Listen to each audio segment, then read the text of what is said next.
Cette émission vous est proposée par l'Institut universitaire de la Côte.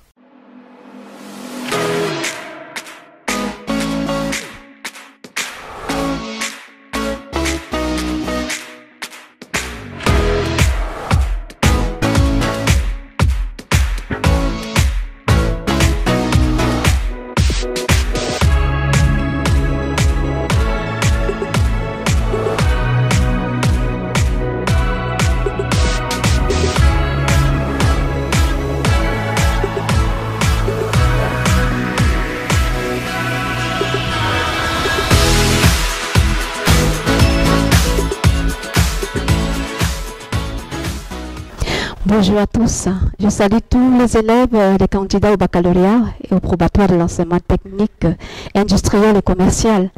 C'est un réel plaisir pour moi de vous encadrer cet après-midi sur l'épreuve de français au baccalauréat. Ceux de première également peuvent en profiter. Et je voudrais non pas faire un cours ce soir, mais vous donner juste des astuces pour savoir comment aborder cette épreuve qui paraît facile pour ces candidats, mais qui généralement est très compliqué parce qu'on l'a mal abordé. Donc c'est la raison pour laquelle je suis devant vous ce jour, pour que nous puissions ensemble voir comment faire pour bien traiter une épreuve de français au baccalauréat.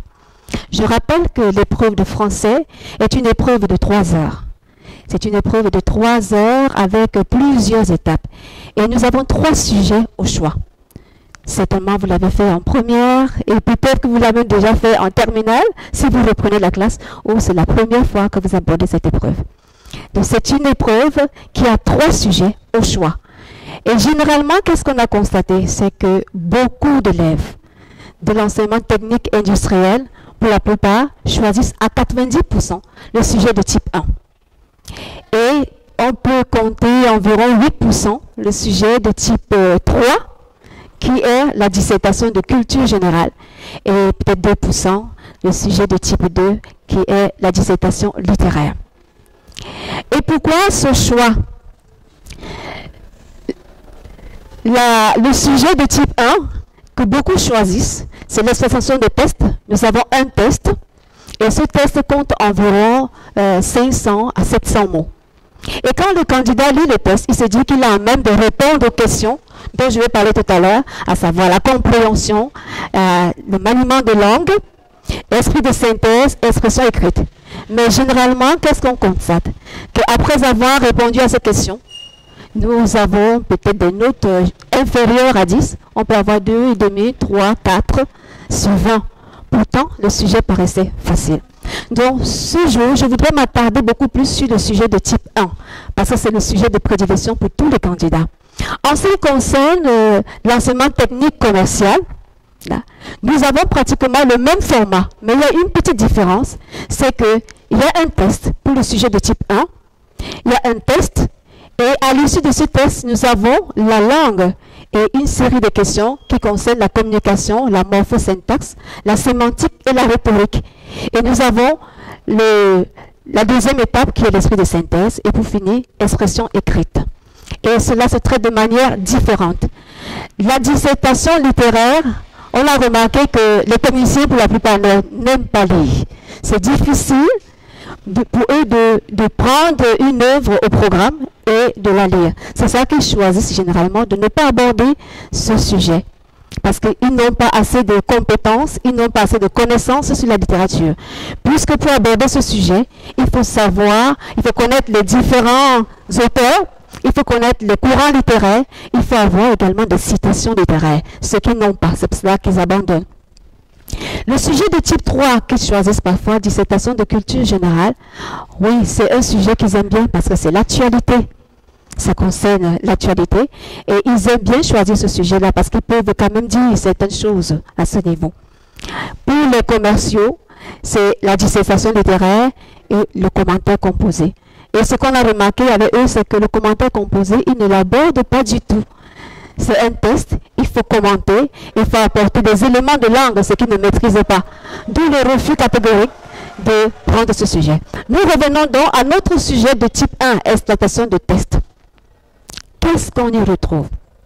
Je l'ai dit tantôt, nous avons un test de 500 à 700 mots, puisque nous sommes en première ou en terminale.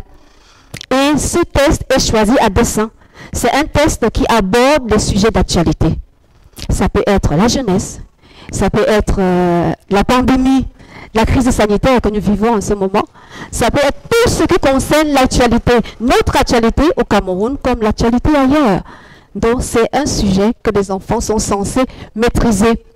Un test qui parle de leur environnement, de leur milieu, de ce qu'ils vivent au quotidien.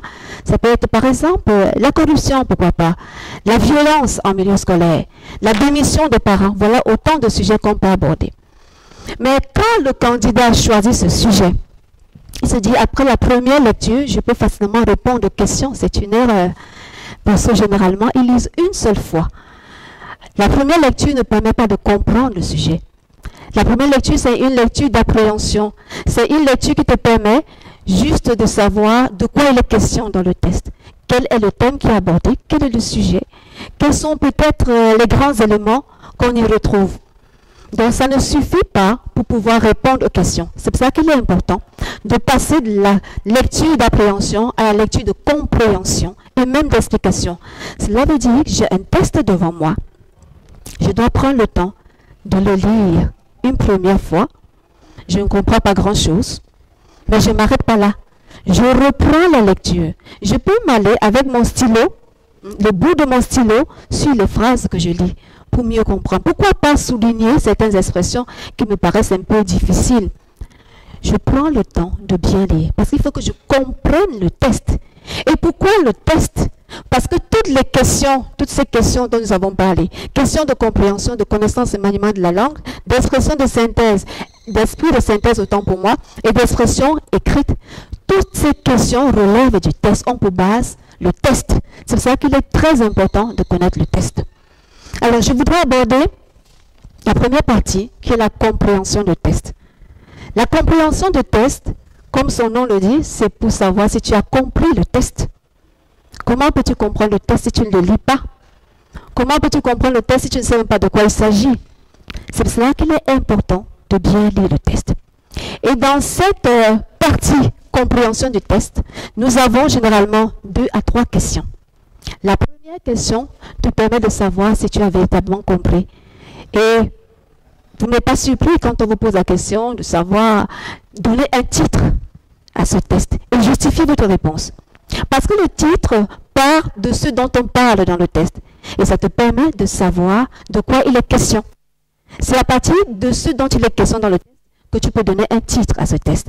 Et tu dois le justifier, c'est-à-dire dire pourquoi tu donnes ce titre. Qu'est-ce qui t'amène à donner ce titre? Ça peut être un élément du test. Ça peut être la manière dont l'auteur a abordé le sujet du début à la fin. Ce n'est pas simplement dire, bon, le test en parle.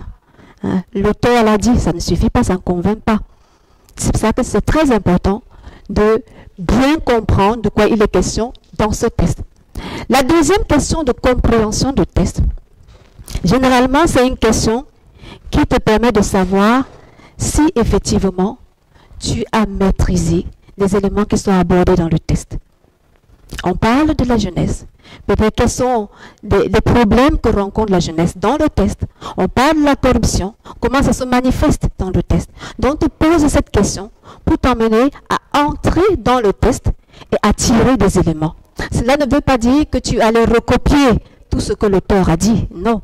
Il faut que tu comprennes. Il faut que tu puisses analyser. Il faut que tu puisses juger avant de pouvoir prendre des éléments. Ça peut t'amener à énumérer. C'est fort possible. Ça peut t'amener à énumérer des éléments. Tu es libre de le faire. Mais tu n'as pas le droit de recopier totalement ce que l'auteur a dit. La troisième question de compréhension nous emmène, ou vous emmène, chers candidats, à savoir, c'est vrai, vous avez compris le test. Mais est-ce que vous pouvez aller chercher au-delà du test? Ça veut dire que l'élément vous permet de réfléchir, d'argumenter, de raisonner, d'analyser. Vous êtes dans le test. La réponse se trouve certainement dans le test. Mais pour qu'elle soit vraiment complète, il faut aller chercher d'autres éléments ailleurs. C'est-à-dire, c'est peut-être la vie quotidienne. C'est ce que vous vivez. Et vous avez besoin de ces explications pour pouvoir bien expliquer. Qu'est-ce qu'on remarque généralement à ce niveau? C'est que beaucoup d'élèves ne forment pas de phrases. On a juste posé une question, mais on ne forme pas de phrase pour répondre à la question. Oh, c'est très important. Il faut savoir donner le titre du test et je justifie. Et voici le justificatif. Il faut savoir également répondre à la deuxième question dans une phrase bien formée, bien construite. Alors, si vous avez pris le temps de bien comprendre le test, vous pouvez facilement répondre à la question de compréhension du test. La deuxième étape, connaissance et maniement de la langue. C'est une étape aussi compliquée pour les candidats aux différents examens. Parce qu'on se dit, bon, j'ai la maîtrise de la grammaire, ça suffit. Bon, je ne suis pas censé maîtriser la conjugaison. Or, cette partie, à elle seule, aborde tous les éléments de la langue. C'est-à-dire l'orthographe, la grammaire, la conjugaison et le vocabulaire et toutes les autres notions de la langue. Alors, la première question de cette deuxième partie porte sur l'explication. On vous demande d'expliquer un élément. On vous demande d'expliquer une expression. Pourquoi choisir l'explication? Parce qu'il vous est facile de dire c'est le fait d'expliquer comme vous comprenez. Mais souvent, qu'est-ce qu'on observe? Les candidats à ces examens donnent soit une définition, ce qui ne leur est pas demandé, soit alors un synonyme de ce qui est demandé. Et ils passent généralement à côté. Parce que même les synonymes respectent une certaine norme. Donc vous êtes à même d'expliquer comme vous l'entendez dans une phrase ce qu'on attend de vous. C'est pour ça qu'on parle d'explication, c'est pour ça qu'on vous demande d'expliquer. Donc prenez donc la peine de bien lire. Et nous savons qu'un mot s'explique selon le contexte. Parce qu'en français, un mot a plusieurs sens. Un mot n'a pas simplement le sens dénotatif, c'est-à-dire le sens propre, mais il a le sens connotatif également, c'est-à-dire le sens figuré. On peut dire un mot est polysémique, il a plusieurs sens. Et il est expliqué selon son contexte. Alors quand on me demande d'expliquer un mot, d'expliquer une expression, je retourne dans mon test, je relis le test, je relis la portion de test de laquelle est tiré le mot. Et là, ça me permet de savoir qu'est-ce que l'auteur veut dire. Et je peux facilement l'expliquer. La deuxième question de cette partie, connaissance et maniement de la langue, c'est une question de grammaire. Ça peut être la phrase que vous devez transformer, que vous devez former et transformer. Cela nécessite la connaissance des types de phrases, des formes de phrases, des multiples transformations de la phrase. Ça nécessite la connaissance des classes grammaticales. On va dire, nous retournons au premier cycle, mais c'est très important. Parce que si je n'ai pas ces éléments, je ne peux pas transformer la phrase et je ne peux pas répondre à cette deuxième question. Donc c'est important de maîtriser la grammaire. C'est pour cela qu'en classe, on fait des cours de langue. Donc c'est important. La troisième question de cette deuxième partie, c'est généralement la conjugaison. En terminale, oui.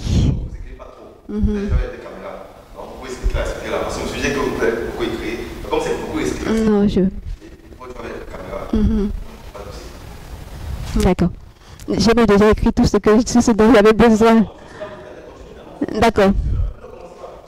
Ok. Non. La troisième question, oui, de la deuxième étape concerne la conjugaison, comme je l'ai dit. En terminale, on est censé avoir fini avec la conjugaison, c'est-à-dire les différents modes, les différents temps, on est censé maîtriser. Et ici, il est question également de valeur, valeur d'un temps, valeur d'un mode. On peut vous donner une phrase et vous demander de passer de l'indicatif, par exemple, au conditionnel. Vous savez que l'indicatif, c'est le mode de l'actualité, du réel, du réalisable, de ce qui est déjà réalisé, de ce qui sera réalisé, de ce qui a été réalisé. Donc, il est important de savoir quelle est la valeur de l'indicatif, la valeur du conditionnel, qui est le mode conditionnel, c'est-à-dire c'est une hypothèse, c'est une condition, c'est une incertitude. On peut donc vous demander de passer d'une phrase à un temps de l'indicatif. Ça peut être présent. Et quel présent? Peut-être le présent de vérité générale, peut-être le présent d'énonciation, c'est-à-dire l'action se passe au moment où je parle, ou bien c'est une action de tous les temps, c'est pour ça qu'on parle de présent de vérité générale. Alors si on te demande de passer de ce temps au conditionnel présent, tu vas te rendre compte qu'en transformant la phrase sera totalement différente. La phrase aura un autre sens. À ce niveau, on peut te demander la valeur de ce nouveau temps. Tu dois être à même de dire que l'auteur est plutôt incertain, n'est pas sûr de ce qu'il dit. Ça, c'est un exemple. Ça peut être le subjonctif, le mot du souhait, du vœu, également de l'incertitude. Donc, tu es censé maîtriser totalement la conjugaison en terminale. D'où l'importance de cette question, cette troisième question de connaissance et maniement de la langue. Je quitte là l'enseignement technique industriel pour aborder rapidement l'enseignement technique commercial. Vous allez vous rendre compte que en enseignement technique commercial, nous avons un test de même longueur, 500, 700 mots, mais à la place de compréhension, connaissance et maniement de la langue, nous avons plutôt la langue dont j'ai parlé. Fait une étude de langue. Elle dit la communication. La communication, c'est tout ce que nous savons. Elle dit les facteurs de la communication, les fonctions de la communication, l'énonciation, les phrases, le discours rapporté, par exemple. Le discours rapporté. Donc, nous avons ces éléments dans la communication. On peut vous demander, on peut vous parler de l'émetteur, on peut vous parler du récepteur. On peut vous demander de voir si l'émetteur, sa présence est explicite ou implicite. Ça, ce sont des questions qui reviennent, des questions de communication. La deuxième partie, c'est la morphosyntaxe. Ça concerne les mots, la formation des mots dans une phrase. C'est ici également que nous allons voir beaucoup d'éléments comme les notions de vocabulaire. Ça peut être l'homonyme, le synonyme, l'antonyme, le paronyme. On retrouve ces éléments à ce niveau. Nous n'allons pas nous attarder là. Nous abordons la sémantique. La sémantique, c'est le sens des mots. On peut y retrouver le champ lexical. Et pour finir, la rhétorique. La rhétorique, c'est la manière dont les mots sont employés, la manière dont l'auteur parle. C'est pour cela que vous pouvez retrouver à ce niveau les figures de style, peut-être les types de texte, peut-être la tonalité. Ce sont des éléments que je ne peux pas expliquer totalement à ce niveau parce que ça c'est tout en cours et je suppose qu'à cette heure vous avez déjà fini avec tous les cours. Donc ce que je voudrais que vous puissiez retenir simplement, c'est que vous devez étudier des éléments de langue qu'on vous donne en classe pour pouvoir aborder cette partie. Ici, cette partie en enseignement technique commercial, c'est sur 8 points. Vous voyez que ce n'est pas à négliger. Alors que en enseignement technique industriel, c'est 4 et 4, donc c'est 8 points également, à ne pas négliger. Et 8 avec coefficient 2 ou bien coefficient 3 ou coefficient 4, c'est énorme. Je pense là, je me suis fait comprendre. Je vais aborder maintenant la deuxième partie. Là-bas, la deuxième partie, c'est l'esprit de synthèse. Ici, c'est la troisième partie, esprit de synthèse. Ça se traite de la même manière. Nous appelons l'esprit de synthèse de manière simple, le résumé. C'est le lieu de jauger votre compréhension d'un test. C'est savoir si vous avez maîtrisé, si vous avez compris le test et si vous êtes à même de le rendre en des termes plus simples et plus courts. C'est-à-dire vous pouvez réduire le volume de ce test. On vous a donné un test de 500 à 700 mots. Nous sommes en résumé, je n'ai pas parlé d'analyse. En résumé, il vous est demandé de réduire au quart de son volume. Il dit, vous avez un test, généralement, ce n'est pas tout le test, nous sommes en enseignement technique, je voudrais apporter une explication à ce niveau. En enseignement technique, contrairement à l'enseignement général, on ne résume pas tout le test, les 500 mots. On prend généralement 3 petits paragraphes de 250 à 300 mots, ou alors 2 paragraphes moyens du même volume, ou un long paragraphe du même volume. Et c'est ce paragraphe ou ces paragraphes qu'on vous demande de réduire au quart du volume. Cela vous donne un total de... Ça varie entre 60 et 90 mots que vous devez avoir dans un test. Et ça, le résumé en enseignement technique. Alors, comment faire pour résumer mon test? Le test est déjà délimité. Je sais que c'est un test de 250 mots, c'est un test de 290, de 300. Qu'est-ce que je fais? Je repars, comme je l'ai fait au départ, sur le test, je le relis la partie qui m'est donnée à résumer, je relis le test et je relis encore. Ensuite, je procède par étapes. C'est-à-dire, ici, c'est 3 paragraphes. Je prends le premier paragraphe, j'identifie l'élément qui est expliqué. C'est-à-dire, qu'est-ce que l'auteur, l'information que l'auteur voudrait m'apporter, qu'est-ce qu'il veut que je retienne. Mais avant cela, il faut savoir à quel type de test nous avons affaire. Est-ce que c'est un test argumentatif? Cela veut dire, l'auteur a-t-il pris position par rapport à un sujet? Est-ce que c'est un test explicatif? C'est-à-dire, il apporte des éclaircissements sur un sujet pour vous amener à la compréhension de ce sujet. C'est à vous de voir. Si c'est un test argumentatif, ça veut dire que je dois retrouver le thème. Je dois certainement retrouver la thèse de l'auteur et les arguments qui accompagnent cette thèse, c'est-à-dire qui soutiennent la thèse. Si c'est le test explicatif, je dois retrouver également le thème et quels sont les éclaircissements que l'auteur m'apporte pour pouvoir m'amener à comprendre ce sujet. Donc, j'identifie dans les 3 paragraphes ou les 2 paragraphes. Je souligne, après lecture bien entendu, je souligne les éléments qui sont essentiels. Tout n'est pas important. Et généralement en classe, j'ai l'habitude de prendre certains exemples sur peut-être un bon film que vous avez regardé à la télévision. Quand vous devez le rapporter à votre ami, à votre camarade, vous n'allez pas reprendre élément après élément, vous n'allez pas tout dire. Vous choisissez les parties les plus croustillantes. L'élément essentiel, c'est ce que vous donnez à votre camarade, c'est ce que vous servez. C'est la même chose qu'on vous demande en résumé. Seulement que, ici, il y a une certaine méthode. Et la méthode, c'est quoi? Tu ne dois pas sortir du test, ça veut dire que tu dois être prisonnier du test. Et tu dois respecter les idées de l'auteur. S'il a commencé par A, tu suis la même logique A, B, C. Mais si c'est A, C, B, tu suis la même logique. La deuxième chose, c'est que tu dois respecter le système d'énonciation. Si dans le test, il a dit je, tu maintiens je. S'il a dit nous, c'est nous que tu utilises dans ton résumé. S'il a dit il, c'est il que tu utilises. Tu ne changes pas. Donc tu te mets à la place de l'auteur et tu parles en plus court ce qu'il a dit en plus long. La troisième chose qu'il faut retenir, c'est le temps verbal que je dois également respecter. Si c'est le présent qu'il a employé, je garde le présent. Si c'est l'imparfait, je garde également l'imparfait. Donc c'est très important de maîtriser ces éléments. La quatrième chose que je dois savoir, je ne dois pas sortir du nombre qui m'est donné. C'est-à-dire, on me demande de résumer en 70 mots avec une marge de plus ou moins 10%. Une marge de plus ou moins 10%, ça veut dire que j'ai 7 de plus ou 7 en moins. Je suis entre 63 et 77. Ça, c'est ma marge. Je ne dois pas aller en deçà. Je ne dois pas aller au-delà. Je dois respecter dans ce canevas qui m'est donné. Donc, c'est très important de le faire. C'est ça qui fait la structure du résumé. Et le résumé se fait en un paragraphe. Le résumé se fait en un paragraphe. Ce n'est pas parce que l'auteur a utilisé 2 paragraphes, 3 paragraphes ou un long paragraphe que je vais m'aventurer à utiliser 2 paragraphes, 3 paragraphes. Non, c'est un seul paragraphe.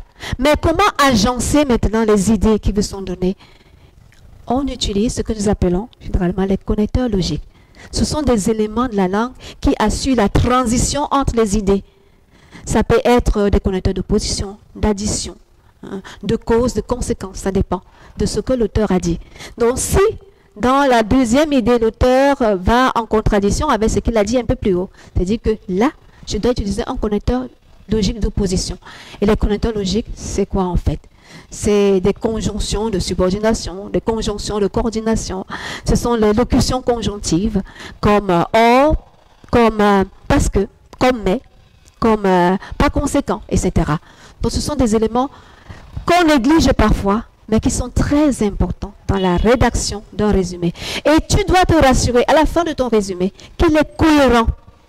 Ton résumé doit être logique. Quand tu lis et que tu te rends compte qu'à un niveau, ça ne passe pas, alors ça veut dire qu'il y a un élément qui manque. Tu dois chercher l'élément qui manque.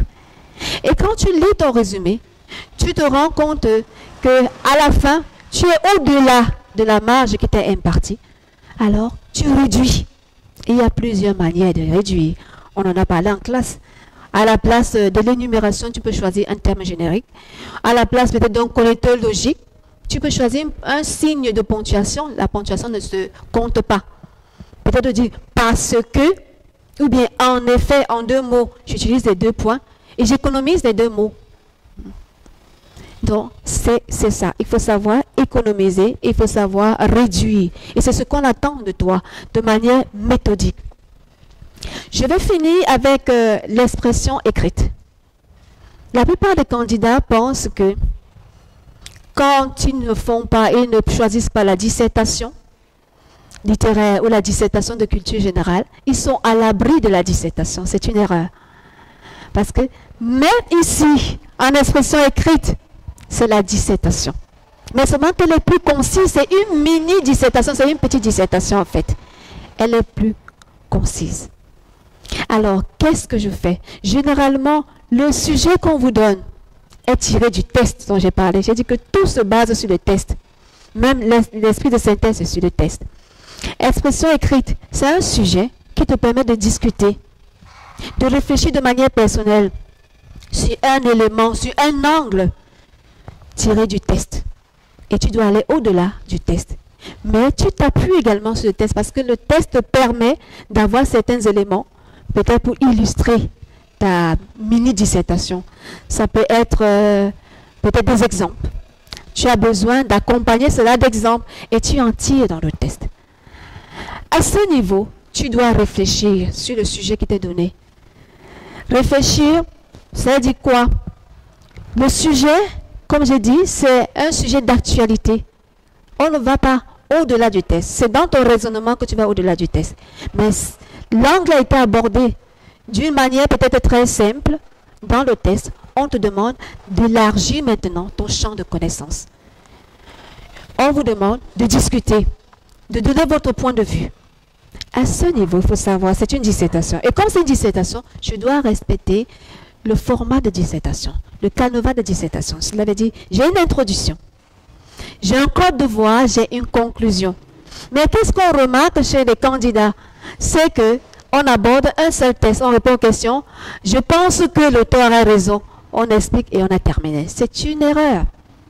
Vous devez pouvoir produire une petite dissertation avec une introduction qui respecte la norme de l'introduction. C'est-à-dire amener le sujet, poser le sujet, annoncer le plan. Vous devez pouvoir rédiger un corps de devoir avec au moins 2 paragraphes. Et vous devez pouvoir rédiger une conclusion. C'est-à-dire esprit de synthèse, le résumé de ce qui a été dit, de ce qui a été développé. Et après, donnez votre appréciation ou votre réponse personnelle à la question que vous avez posée à l'introduction. Et enfin, élargir le débat. Je voudrais apporter quelques éclaircissements ici.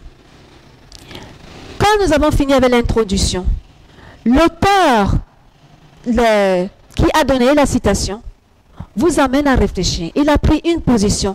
Il a donné un point de vue. Quand j'aborde maintenant la dissertation ou la petite dissertation, je dois aller dans le sens de l'auteur. Qu'est-ce que l'auteur dit? Quelle est sa pensée à lui? C'est sa pensée que je développe. Et le paragraphe argumentatif, c'est comme les échanges que vous faites souvent entre vous en ce qui concerne vos loisirs, hein, ce que vous aimez. Parfois, on entend des élèves discuter, parler de football et autres. Moi, je préfère tel joueur à tel autre. Et on n'a pas des arguments. C'est ce qu'on attend de vous également. On attend que vous puissiez argumenter, mais argumenter de manière logique. L'auteur a dit ceci. C'est bien. J'apporte une explication à ce qu'il a dit. Pourquoi il a dit? J'explique. Après, j'illustre. Il a dit des exemples qui accompagnent cela. Et je fais une transition pour passer à un autre paragraphe. Ça peut être l'antithèse de ce qui a été dit. Et je développe de la même manière. Et la transition se fait souvent. C'est une conclusion partielle ou à l'aide d'un connecteur logique. Et tu as fait ce qu'on t'a demandé de faire. Donc voilà, simplement dit, simplement expliqué, chers candidats, comment aborder l'épreuve de français au baccalauréat de l'enseignement technique. Il a dit que ce soir, ce sont des astuces que j'apporte, juste pour vous amener à réfléchir davantage quand vous choisissez le sujet de type 1. Peut-être si l'occasion le permet, on pourra aborder le sujet de type 3, la dissertation de culture générale, vous montrer comment vous pouvez faire, et pourquoi pas dissertation littéraire, même comme nous savons que beaucoup de candidats fuient ces deux sujets. Mais ce que nous devons retenir, le sujet de type 1 est un sujet très facile. C'est un sujet d'actualité, ça vous concerne, ce sont des éléments que vous connaissez, ce sont des thèmes que vous connaissez. Prenez le temps, quand vous choisissez ce sujet en 3 heures, prenez le temps de bien le lire, de le comprendre avant d'aborder les questions. Et les questions ne sont pas difficiles. Il suffit simplement d'aller dans le test, de répondre aux questions, de retourner au test et de faire recours à vos connaissances en langue, à vos connaissances en culture. C'est très important. Et je suis très contente de vous avoir encadré ce soir. Merci.